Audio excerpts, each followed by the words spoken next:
आपल्यासोबत पुढारी न्यूजचे संपादक प्रसन्न जोशी सर आहेत। सर, कसं बघता तुम्ही या राजीनाम्याकडे? देश के युवा शक्ति को भ्रम के कुचक्र में फंसने नहीं देंगे, यही मेरा संकल्प आहे असं ते म्हणताय धर्मेंद्र प्रधान। नाही, ते धर्मेंद्र प्रधान आता काही म्हणू देत, याच युवा विद्रोहाला दहशतवादी मानलं गेलं होतं, याच युवा विद्रोहाला पाकिस्तान पुरस्कृत मानलं गेलं होतं, याच युवा विद्रोहाला नक्षलवादाशी जोडण्याचा प्रयत्न झाला होता, याच युवा विद्रोहाला भरकटलेलं मानलं गेलं होतं, याच युवा विद्रोहाच्या पाठीवरती स्वार होऊन राजकीय पक्ष पोळी भासतात असं म्हटलं गेलं होतं। त्यामुळे या युवांच्या बाजूने आम्ही कसे होते आता सांगण्यामध्ये ती वेळ गेली, ती आधी होती। प्रश्न असा आहे, या सरकारचं एक समाधानकारक गोष्ट म्हणजे त्यांनी हा राजीनामा घेतला। धर्मेंद्र प्रधानांनी राजीनामा दिला या शब्दाला काही अर्थ नाहीये, कारण आपल्याला कल्पना आहे तो देण्याचा शेवटी मुख्य निर्णय हा केंद्रीय पातळीवरनं घेतला जातो। अर्थातच पंतप्रधान नरेंद्र मोदी आणि धर्मेंद्र प्रधान यांच्यामध्ये काही चर्चा झाली असणार, अमित शहांशी चर्चा झाली असणार आणि एकूणच परिस्थितीचा अंदाज घेत हा निर्णय घेतला गेला असणार, त्याचे राजकीय पडसाद काय उमटतात त्याचा विचार केला गेला असणार आणि त्यानंतर हा राजीनामा घेण्यात आलेला आहे। तो दिला जरी गेला असला तरी आपण हे समजून घेऊ शकतो की तो घेण्यात आलेला आहे, प्रश्न तो नाहीये। या निमित्तानं या युवा जेन झीनं, जी तुझी पण पिढी आहे, तुम्हा सगळ्यांची पिढी आहे, त्या जेन झीनं एक आंदोलन करता येऊ शकतं आणि राजकारणाच्या समोर, राजकीय नेत्यांच्या समोर, सत्तेसमोर आपला मुद्दा अहिंसक मार्गाने नोंदवता येऊ शकतो, हे दाखवून दिलेलं आहे। या जेनझीच्या आंदोलनामुळे या तरुणाच्या, ज्याला आपण पुढारी न्यूजनं युवा विद्रोह म्हटलेला आहे, त्यांनी सकारात्मक मार्गाने विद्रोह करता येऊ शकतो। हे कोणी दहशतवादी नव्हते, चेहरा मुखवटा ते जंतर मंतरवरती राहणारी ही तरुण मुलं आहेत, ज्यांचे चेहरे तुमच्या सगळ्यांच्या समोर आहेत। ते कोणाकडून, कोणत्या देशातून, राज्यातून आलेले आहेत हे सगळ्यांना तुम्हाला शोधता येऊ शकतं। या मुलांनी मागणी केली होती। बरं, ही मागणी काय, यांना देणं घेणं होतं का? धर्मेंद्र प्रधान कोण, मरणारी मुलं कोण होती, आत्महत्या करणारी मुलं कोण होती? पण त्या सगळ्यांना जोडून घेतलं की आपण सगळे युवा आहोत।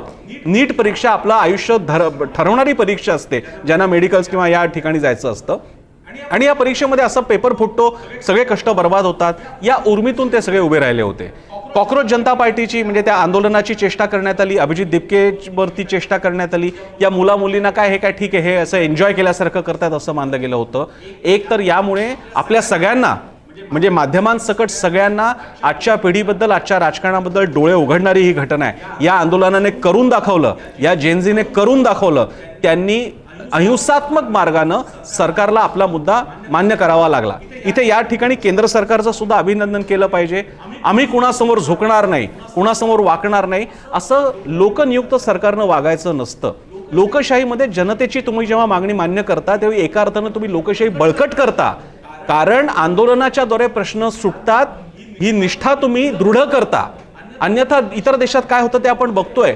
भारताचं सौंदर्य असं आहे की इकडे केंद्र सत्ता, अतिशय ताकदवान सत्ता सुद्धा जनतेच्या रेट्याला मान्य करते। मी त्याला झुकणं बिकणं शब्द नाही वापरणार, कारण ते चुकीचे शब्द आहेत।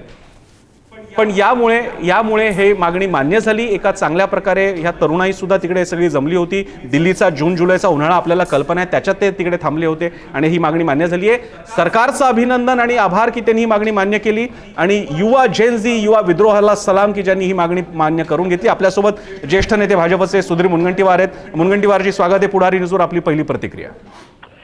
सरकारने असणारं वातावरण लक्षात घेऊन माननीय मोदीजींच्या नेतृत्वात देशाच्या विकासाची गती कोणत्याही परिस्थितीमध्ये कमी होऊ नये आणि यासाठी या भूमिकेच्या बद्दल मला वाटतं की त्यांनी प्रस्ताव स्वीकारला आणि हा प्रस्ताव स्वीकारून देशाच्या प्रगतीमध्ये कारण नसताना काही अडचणी निर्माण होऊ नये या ठिकाणी विद्यार्थ्यांचा आवाज ऐकत त्यांनी त्याला योग्य प्रतिसाद दिला। हो, मुनगंटीवारजी, हे सगळं होत असताना मधल्या काळामध्ये या तरुणाईला पाकिस्तान समर्थक, देशद्रोही वगैरे ठरवण्याच्या सुद्धा अनेकदा विषय झाले। हे टाळायला हवं का? दरवेळी देशामधल्या सरकारच्या विरोधात उमटणारा आवाज हा सरकारमध्ये सकारात्मक बदल करण्यासाठी असू शकतो आणि हे देशाने अनेक वेळा बघितलेलं आहे। तुम्हा सगळ्यांची, तुम्ही सुद्धा युवा नेते होता, त्यामुळे ही मांडणी आता सोडून द्यायला हवी आहे का आपण सगळ्यांनी? नाही, मला व्यक्तिगत रीतीने वाटलं की युवकांच्या बद्दलचा हा विषयच नव्हता की युवकांना कोणी आतंकवादी म्हटलं। ज्या लोकांनी नेहमीच देशाच्या संदर्भामध्ये अप्रत्यक्ष एक लेफ्ट इकोसिस्टमला जन्म देण्याचा प्रयत्न करण्याचं काम केलं, जसं उदाहरण आता अरुंधती राय, काश्मीर हा भारताचा भाग नाही, आता त्यांचा आंदोलनात जेव्हा सहभाग होतो किंवा कॉलिन गोन्सॉल्विस ज्याने 26/11च्या दहशतवादी अजमल कसाब यांच्यासाठी दया याचिका दाखल केली, त्यांना कोणत्या विषयावर बोलण्यासाठी पाचारण केलं होतं? प्रशांत भूषण ज्यांनी दहशतवादी याकूब मेमनची फाशी रोखण्यासाठी मध्यरात्री सर्वोच्च न्यायालयात धाव घेतली, मग या विद्यार्थी आंदोलनामध्ये ते जेव्हा येतात तेव्हा काही लोक मग प्रश्नचिन्ह निर्माण करतात. जशी नंदिता नारायण जिने सीजेपीच्या मंचावरून पाकिस्तानी कवी फैज अहमद यांची बस नाम रहेगा हा काही कविता गायली. आता विद्यार्थ्यांच्या संदर्भात आपली अपेक्षा काय होती की विद्यार्थ्यांच्या संदर्भामध्ये नीट परीक्षा लीक होऊ नये, फुलप्रूफ व्हावी, यासाठी आपण कोणत्या अत्याधुनिक चौकटीची कवच कुंडल करावं. तर जेव्हा असे काही लोक येतात तेव्हा तुम्ही म्हणता ना की मग शंका उपस्थित केली जाते का? तर मग आपल्याच वर्तमानपत्राच्या माध्यमातून, टीव्ही चॅनलच्या माध्यमातून ही शंका उपस्थित केल्या जाते. कुणाल कामरा काय म्हणाले, हे लोक सीताच्या म्हणजे सीता के पती का नाम घेते है, नीता के पती का काम करते. विद्यार्थ्यांच्या या आंदोलनामध्ये या वाक्याचा दूर दूरपर्यंत संबंध नव्हता. कुणाल कामरांनी म्हणायचं होतं तर नीटच्या परीक्षेमध्ये उदाहरण महाराष्ट्राचा मुटेगावकर जर या परीक्षेच्या फुटीमध्ये तर याबद्दल शिक्षा वाढवली पाहिजे, फास्ट ट्रॅक कोर्ट केलं पाहिजे, कायद्यामध्ये काय काय तरतुदी असल्या पाहिजे यावर बोललं पाहिजे. आपण त्याच्यावर कोणीच बोलत नव्हतं. तर मग या 5-7-10 लोक जे अशा पद्धतीने वागणारे असतात त्यावरून तुम्ही म्हणता तसं मग कधी कधी प्रश्नचिन्ह निर्माण होतो. मुनगंटीवारची अपेक्षा आहे दोन्हीकडनं हा संवादाचा पूल असाच कायम राहील. आपल्याही भावना महत्त्वाच्या आपण मांडल्या त्यासाठी आभार. धन्यवाद मुनगंटीवारचे. आपल्यासोबत होते सुधीर मुनगंटीवार, भाजपचे ज्येष्ठ नेते, वरिष्ठ नेते महाराष्ट्रातले. त्यांनी अपेक्षा व्यक्त केलेली आहे की संवाद साधताना अतिरेक दोन्ही बाजूने टाळायला हवा होता. त्याचप्रमाणे हेही बघावं लागेल आपल्याला की या आता आंदोलनाच्या पुढच्या दिशेकडे कशा प्रकारे वाटचाल मार्गक्रमणा करणार आहे.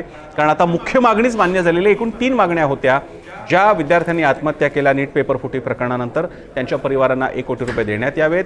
त्यानंतर धर्मेंद्र प्रधान यांचा राजीनामा घेण्यात यावा आणि या आंदोलनातल्या ज्यांच्यावरती गंभीर गुन्हे दाखल आहेत, ज्यांनी कायदा हातात घेतलेला नाही त्यांच्याबद्दलचे गुन्हे मागे घेण्यात यावेत. यातील 2 मुद्द्यांबद्दल तर केंद्र सरकार जवळपास सहमत होतंच आणि त्या अगदी स्वीकारण्याजोग्या होत्या. पण केंद्रीय मंत्र्याचा राजीनामा, बऱ्याच या मधल्या काळामध्ये आतापर्यंत असा कधी झाला नव्हता, असा राजीनामा घेणं हे मात्र मोदी सरकारने एक प्रतिष्ठेचा विषय झाला होता. आपल्यासोबत आहेत माजी मुख्यमंत्री आणि केंद्रीय PMO कार्यालयाचे मंत्री म्हणून राहिलेले पृथ्वीराज चव्हाण आपल्यासोबत आहेत. पृथ्वीराज चव्हाणची स्वागत आहे आपल्या पुढारी न्यूजवर. आपली पहिली प्रतिक्रिया. शेवटी लोकशाहीचा विजय झालेला आहे. युवा शक्ती आणि विद्यार्थ्यांच्या ताकदीपुढे सरकारला नमतं घ्यावं लागलेलं आहे.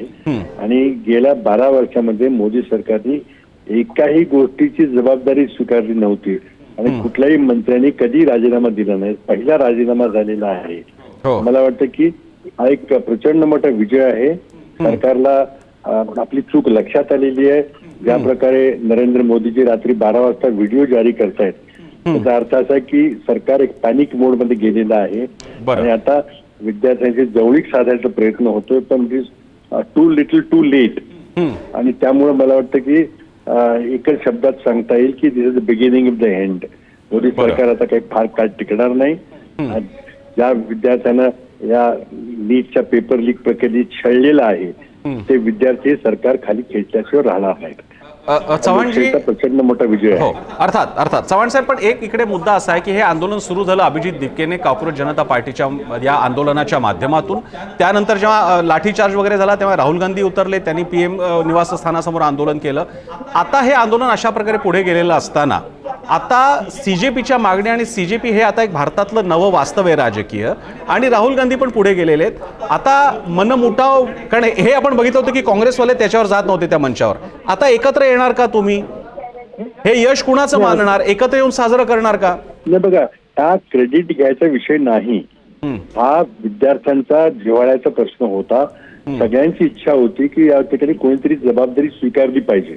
काँग्रेस पक्षाची मागणी होती, इंडिया आघाडीच्या घटक पक्षांची मागणी होती, CJP पार्टीची मागणी होती, सगळ्यांची मागणी होती. ती मागणी पुढे सरकारला झुकावं लागलेलं आहे. सरकारने प्रयत्न केला की मल्लमपट्टी करायचा प्रयत्न केला, कुठं SIT स्थापन केली, कुठे टास्क फोर्स स्थापन केला, कुठे 42 लोकांना काढून टाकलं, कुणी शिक्षण सचिवांना काढून टाकलं. पण इट्स लिटल टू लेट. फार उशीर झाला त्याला. आणि त्यामुळे जबाबदारी स्वीकारली पाहिजे होती. ती आधी संसदेचं अधिवेशन सुरू व्हायच्या आधी स्वीकारली असती तर कदाचित संसदेचं अधिवेशन सुरळीतपणे चाललं असतं आणि अजून काही उपाययोजना आपल्याला विचार करता आली असती, चर्चा करता आली असती. पण सरकारचा हट्टीपणा त्यांना नडलेला आहे. मला वाटतं यापुढे अशा प्रकारे हुकुमशाही राजवट चालणार नाही. आज युवा शक्ती विद्यार्थी जागृत झालेले आहेत. ते लोकशाहीला अशा प्रकारे हुकुमशाहीकडे जाऊ देणार नाहीत. मला खात्री आहे. हा अत्यंत एक लोकशाहीच्या दृष्टीने अत्यंत एक सुवर्ण दिन आहे. धन्यवाद पृथ्वीराज चव्हाणजी, आपण सविस्तर प्रतिक्रिया दिली यासाठी. तर पृथ्वीराज चव्हाण यांनी निवडक शब्द मांडलेले आहेत. दिस इज बिगिनिंग ऑफ एंड, म्हणजे त्यांचा बोलण्याचा रोख हा केंद्र सरकारच्या दिशेने असावा. एक मात्र नक्की, या आंदोलनामुळे मधल्या काळामध्ये विशेषतः 2014 नंतर सर्वाधिक काळ निवडून आलेले पंतप्रधान नरेंद्र मोदी आहेत. त्यांच्या या कार्यकाळामध्ये अशा आंदोलनामुळे राजीनामा नव्हता घेण्यात आला होता. आपल्याला यापूर्वी शेतकऱ्यांचं आंदोलन माहिती आहे, ज्याच्यानंतर मोदी म्हणाले होते मैंने किसानों के लिए ये नियम, ये कायदे कानून लाए थे, लेकिन देश के लिए मैं वापस ले रहा हूं.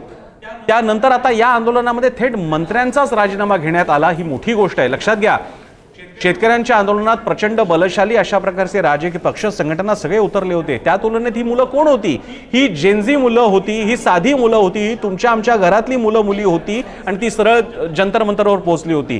दिल्लीच्या जून जुलैच्या उन्हाळ्यामध्ये ज्यांना अनुभव आहे अशावेळी तळ ठोकून होती. त्यांना खाणं पिणं कुठून येतंय, ते तिकडे कसे थांबतायत, कसे राहतायत याची कुणालाही कल्पना नव्हती. पण जगभरात त्याचं वातावरण बनलं.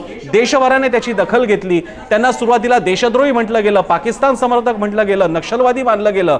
त्यांच्यामध्ये अराजकीय घटक घुसलेले आहेत अशा प्रकारे आरोप करण्यात आला होता. पण या सगळ्यासमोर न झुकता या जेनझीने आपल्या विद्रोहाला सकारात्मक वळण दिलं.